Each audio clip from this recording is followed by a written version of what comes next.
د هغې نه بعد یو روز سوال کړی دا چې وایي چې زموږ جومات ته بعض تبلیغیان حضرات راغلي وو. هغو په بیان کې دا خبره وکړه چې پیغمبر صلی الله علیه وسلم چې کله اسمانونو ته ختلی و نو هلته د الله دیدن کړی و. دا خبره صحیح ده او که نه؟ الجواب، امام ابن القیم رحمه الله وی امام عثمان بن سعید الدارمی رحمه الله، الدارمی رحمه الله غټ محدث تیر شوی، د هغه کتاب دی الرؤیه. په دې کتاب کې هغه اجماع نقل کړی ده چې د صحابه کرامو اجماع و په دې خبره باندې چې رسول الله صلی الله علیه وسلم په دغه شپه الله یې نه دی لیدلی. دا د صحابه کرامو څه ده؟ اجماع ده چې رسول صلی الله علیه وسلم خپل رب یې نه دی لیدلی. په دې باندې څو دلایل. اولنی دلیل، موسی علیه السلام چې لاړ په الله سبحانه وتعالی پسې او تورات یې ورله ورکو، قال رب ارني انظر الیک. خبرې ډېرې خوښې شوې، وی الله چې تا وینم. الله ورته ته ما نشي لیدلی، لن تراني، ته ما نشي لیدلی. د دې لن تراني ټکي دا معلومیږي چې ته ما نشي لیدلی هېڅ چېرته په دنیا کې. سړي ته ورسره دنیا د قید ولې ولګو؟ هلته د آخرت دپاره ایتونه او حدیثونه ثابت دي چې الله سبحانه وتعالی به لیدی کېږي په آخرت کې. الله دې موږ ته نصیب کړي دا نعمت، خو دنیا کې نشي. او چې الله سبحانه وتعالی نور یو تجلی راښکاره شوه نو هغه غرې ریزه ریزه کړو. نو زموږ په دې بدنونو کې دومره طاقت نشي چې موږ الله وینو. دا بدنونه نشي ټینګېدی د الله سبحانه وتعالی هغه نور ته. نو اولنی دلیل پیدا شو. دویم دلیل پیدا و عائشة رضی الله عنها وی په صحیح بخاری کې دا حدیث دی، من حدثك ان محمد صلی الله علیه وسلم رأى ربه فقد كذب. چا چې تا ته دا ووایي چې رسول صلی الله علیه وسلم خپل رب لیدلی، دروغ یې ووایي. دا عائشة رضی الله عنها وی او وی الله وی لا تدرکه الابصار. دې نه دا دلیل ونیو چې نشي لیدلی په دنیا کې. دویم روایت ابو ذر غفاری رضی الله عنه دی، په صحیح مسلم کې دی، وایي چې ما د رسول صلی الله علیه وسلم نه تپوس کړی هل رأیت ربک، تا خپل رب لیدلی و؟ رسول صلی الله علیه وسلم وایي چې نور انا راه، نور ما څنګه لیدلی وی. دا واضح دلیل دی. عبد الله بن عباس رضی الله عنهما ما كذب الفؤاد ما رأى، د دې ایتونو په باره کې هغه دا ویلي دي رآه بفؤاده مرتين. امام مسلم دا حدیث راوړی وی څو پیرې لیدلی؟ دوه پیرې. لږ ساعت مخکې خو موږ ویل صحابه کرامو څه ده؟ اجماع ده چې نه یې دی لیدلی. عبدالله بن عباس څنګه وایي چې لیدلی دی؟ نو دا ټکی پکې یاد ساتئ. ډېرو مولیانو هم دې طرف ته سوچ نشتی او عوامو ته به دا ټکی څه معلوم شي چې رآه بفؤاده، په دې سترګو یې نه لیدلی، په زړه یې لیدلی. نو هلته رؤیت د سترګو رؤیت نه دی مراد. نو د عبدالله بن عباس هم اختلاف رانغی دا وایي سره. نو اجماع شوه. لکه داسې ویلی چې او په سترګو یې دوه پیرې لیدلی دی، بیا یو خبره وه. خو داسې نه دي ویلي چې په سترګو یې دوه پیرې لیدلی، بس څه یې لیدلی؟ په زړه یې لیدلی دی. او دا رؤیت د سترګو رؤیت نه دی. خیر روایت کې دا راځي، ډېر ناشنا روایت دی. مسروق رحمه الله وی كنت متکئا عند عائشة رضی الله عنها. وی زه عائشة نه خوا ته تللی وم، ډډه مې لګولې و، ناست وم. وی ما ته وی چې یا ابا عائشة، ای ابو عائشة، د هغه د زوی د هغه د لور نوم عائشة و. ثلاث من تکلم بواحدة منهن فقد اعظم على الله الفريه. درې خبرې دي که چا دغه وکړي که نه په الله یې دروغ جوړ کړو. وی ما ورته چې کومې کومې دي؟ چې من زعم ان محمدا رأى ربه. چا چې دا وی چې رسول صلی خپل رب لیدلی، په الله یې دروغ جوړ کړو. وی چې کله دا خبره وکړه وی كنت متکئا، زه ناست وم، ډډه مې لګولې، فجلستو، نو نیغ کېناستم. ما ورته چې ام المؤمنین صبر لږ، انظریني، ما لږ وخت راکوه، تعدیم وکوه، د خپله خبره نه مه پوره کوه.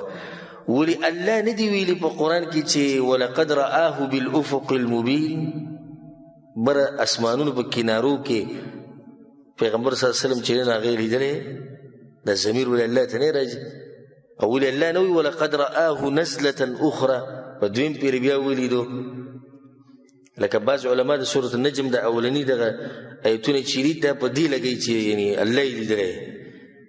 وما تويج أنا أول هذه الأمة سأل عن ذلك رسول الله صلى الله عليه وسلم زبدي أمتك ويا ولني إنسان جما تبوس كره عائشة رضي الله عنها يقول نجيش ما تبوسك شيء رسول الله هو لدرجة ولا داوي وما تويج إنما هو جبريل له جبريل له ده خبر ده شار وانا ده خو ده جبريل السلام روانا ده نبي ما تويج تخو خبل دليل بيانه خو ديتم سوچو كلا تدركه الأبصار وهو يدرك الأبصار دين الاستدلال وكو عائشة رضي الله عنها أو داوة بيوي أو ولدان أوري ألا سوي وما كان لبشر أن يكلمه الله إلا وحيا أو من وراء حجاب أو يرسل رسوله ألا چرته إنسان سره ديس خبري نكي چې نماز د پردتي لرکی چې خبري وسره کوي نيابه د وحي په ذریعه او من وراء حجاب اخو د پردینا نو د رسول سم خبرې د الله سره شوي دي دا ثابت دي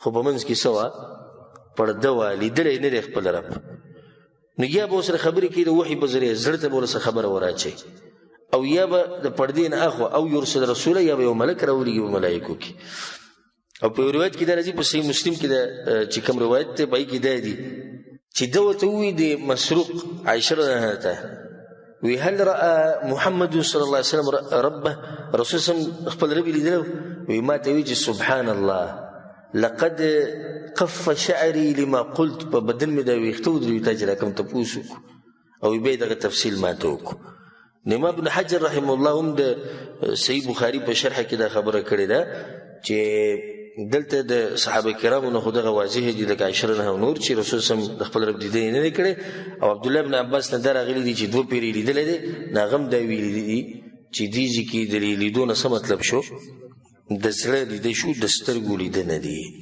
بل دا خبره ده لکه الله سبحانه وتعالى په قران کې دی واقعي ته اشاره کړې ده رسول سم په حدیثونو کې تفصیلا ذکر کړی چې څه شی رسول سم چې برتله او دې په کې نه ذکر کړی چې خپل رب مې لیدل نو چې دومره هر څه ذکر کوي نو خدای به کوم ذکر کړی کنه چې ما خپل رب ولیدو الله مې ولودای نه د ذکر کړي نو صحیح خبره ده چې د رسول صلی الله علیه وسلم نه دا هغه نه ثابت چې خپل رب لیدل دا هغه دیدن نه شي او په آخرت کې به مسلمانان نه والله اعلم دغه نه باندې ورو سوال کړی دی چې یو کسرت ودا حدیث راولېګو د جابر رضی الله عنه چې کله رسول سم بدنګ زیوانی وختو نو تکبیر به وي چې کله به کوزیدو نو تسبیح به وي سبحان الله نو یې سمرجای وته نه لري دا حدیث دی او کنه الجواب دا حدیث په صحیح بخاری کې دی د جابر بن عبد الله رضی الله عنه روایت ته كنا اذا صعدنا كبرنا واذا نزلنا سبحنا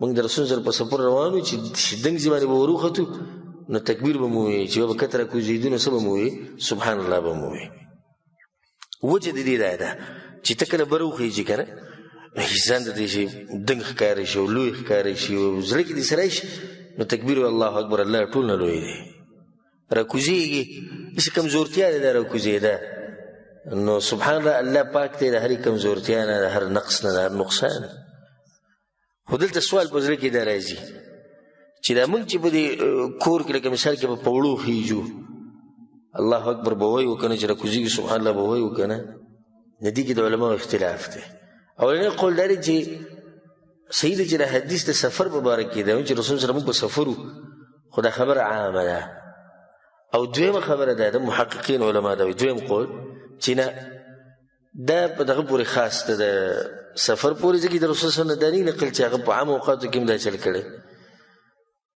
دلیل په رڼا کې سره سوچو کې نو د دې خبره زوروره ده او بیا موږ دا وایو که څوک وایي نو حرج پکې نشتی د الله سبحانه وتعالی ذکر دی او په ذکر کې ټول خیر او خیر پروت والله اعلم